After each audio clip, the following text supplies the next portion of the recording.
Hi guys, this is how to play the beginner's version, the easier version of Sweet Home Alabama by Lynyrd Skynyrd. An absolutely awesome song, obviously made kind of famous by the riff.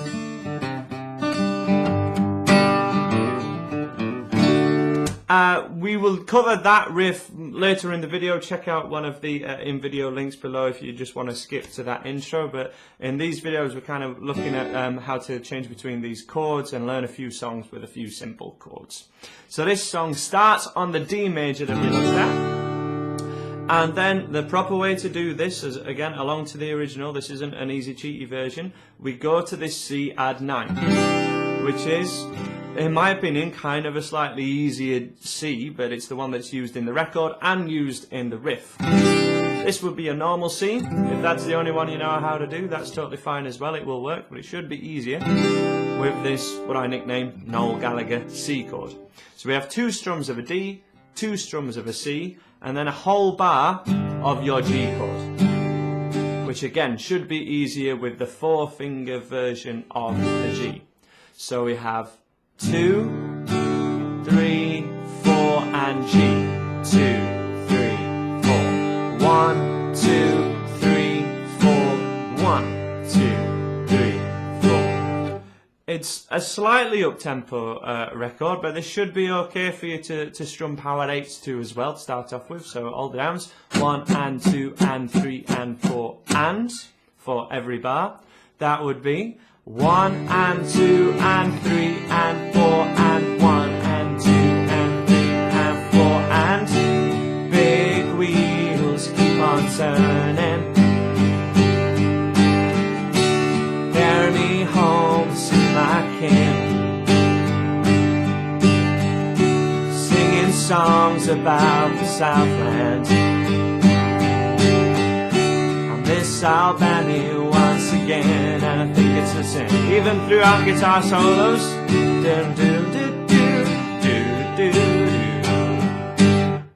Just keep strumming those chords and it will work absolutely fine. That's the rhythm part to it. If we want to add some upstrokes in there, make it sound a little cooler. 1 and 2 and a 3 and 4 and a. Every time you do 1 and 2 and, hit 1 upstroke, kind of the same as Can't Always Get What You Want, which is a previous video in the series. 1 and 2 and a 3 and 4 and a 1 and 2 and a 3 and 4 and a. Now we have pretty much a change there over every time you're going to strum that and a, which happens quickly. The key to being able to do those kind of changes is actually lifting off to change to your next chord. So you kind of play this chord on your upstroke. 1 and 2 and a, 3 and 4 and a, 1 and 2 and a, 3 and 4 and a, lift off, and then you're back to your G, back to the D, sorry. So we want to be able to coordinate you lifting off with an upstroke, and again it shouldn't work, should sound terrible, but this is what's done. This is how people do the quicker changes with the cooler strummings. The strumming keeps going, and if you change chord, it doesn't affect the strumming, or it's coordinated with something else, and this is used to kind of creative effect to be able to do.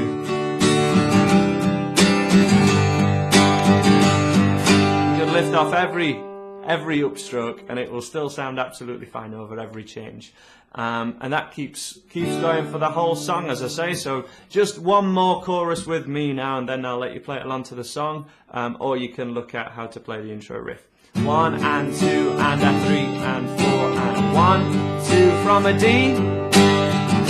Sweet home Alabama, where the skies are so blue.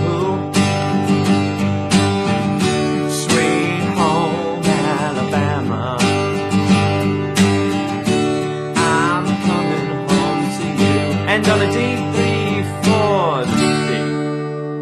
And that's how you play the rhythm part to it. Okay, so we're going to look at how to play the intro riff now, which sounds like this.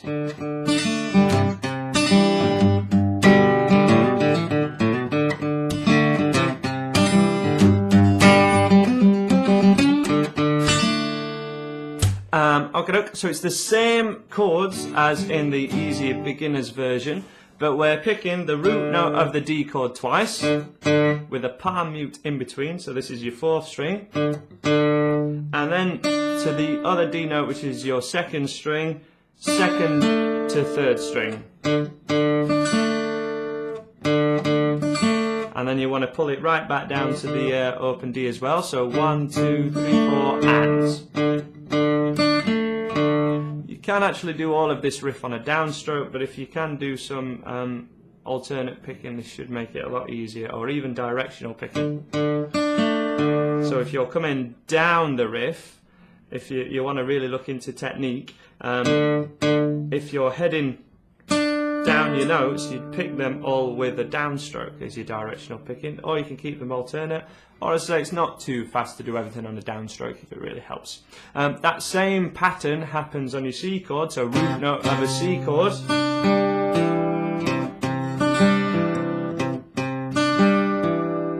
So the D one more time. Same riff on the C. And then 2 root notes of a G chord, and then strum your G. So from the top, that would be.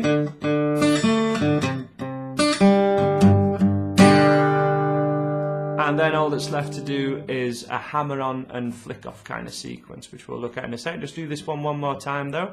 Main riff from top, 2, 3, 4.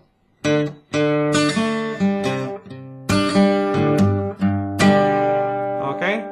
And then we go. Now this is from your open A string, which is here, to a 2nd fret on the A string, which is hammered on. And then we do the same sequence on the D string. Pick, hammer, D, hammer. So that sounds like A, D, hammer. And then you can flick off or pick it, but I would flick off.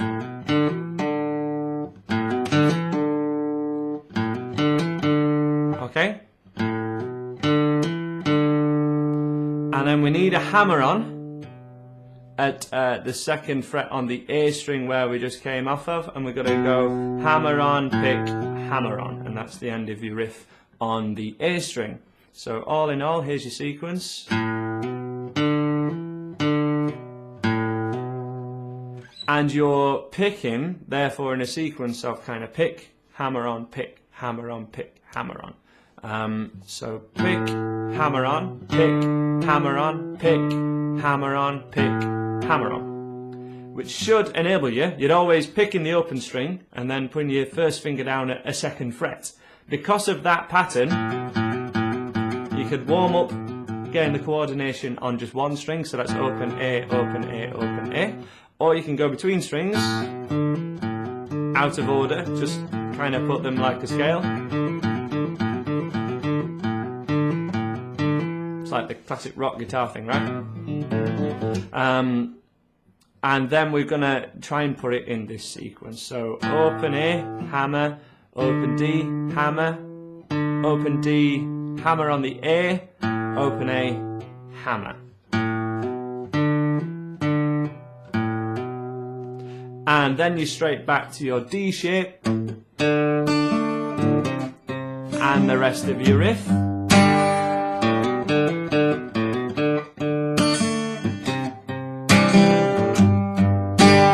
And then we've got an open G or 3rd string, and we've got a couple of picks there, down, up. This is definitely going to take some alternate picking. So that's open to 4th fret with your 1st finger. It's it reminds me of a Thin Lizzy lick. Sounds like the middle of Jailbreak to me. But this is from the open G to 4th fret, to 4th fret, 2 picks, 5th fret, 2 picks, 6th fret, bent up. And then you start your riff again. And And the riff starts again from an open D string. So if that feels like, hang on, I've got this riff and then I go back to a chord, that's a bit quick. You can actually just pick the start of the riff on the open D,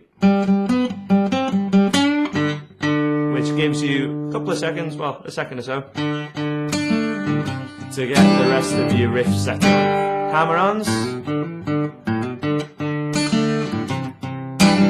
single G string, back to riff.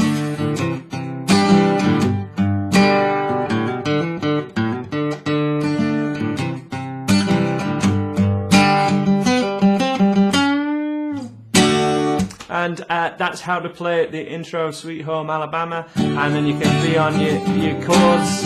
If it's a bit, you know, you don't want to be single picking for the whole way through. Once it gets into a chorus, Home Alabama, just add that part, which is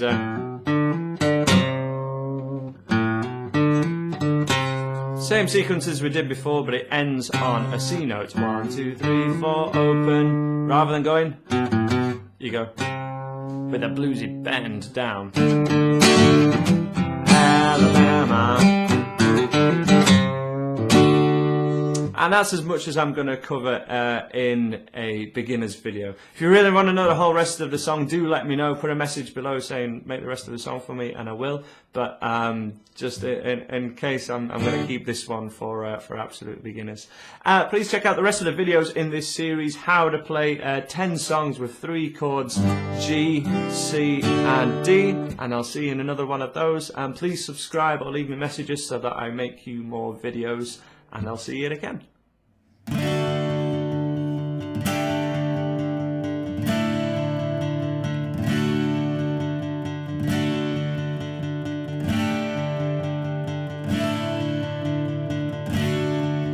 This place ain't the same, the details have changed since I moved away years ago.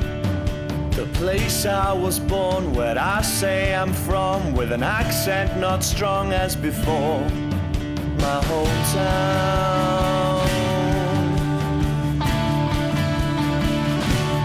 in my hometown.